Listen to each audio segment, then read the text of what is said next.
চাকুরির বয়স শিথিল করে শূন্য কোঠায় দৈনিক মজুরি ভিত্তিক স্থায়ীকরণের দাবিতে কর্মবিরতি দিয়ে বিক্ষোভ মিছিল ও মানববন্ধন কর্মসূচি পালন করেছে ঝিনাইদহ ওজপাড়িকর লাহিন সহকারীরা।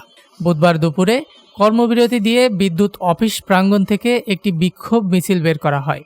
মিছিলটি অফিসের বিভিন্ন স্থান প্রদক্ষিণ করে প্রধান ফটকের সামনে এসে শেষ হয়। পরে সেখানে এক মানববন্ধন কর্মসূচি পালিত হয়। কর্মসূচিতে লাইন সহকারী ইমামুল হক রকি, মশিউর রহমান, টিপু সুলতান, শাহিন আলম, আমির হোসেন, মিঠু শেখ সহ অন্যান্যরা বক্তব্য রাখেন। তাদের এই দাবি আদায় না হওয়া পর্যন্ত তারা কেউ ঘরে সে সময় আন্দোলনকারীরা বলেন, জীবনের ঝুঁকি নিয়ে বছরের পর বছর বিদ্যুৎ অফিসে কাজ করলেও তারা বেতন ভাতা পান না।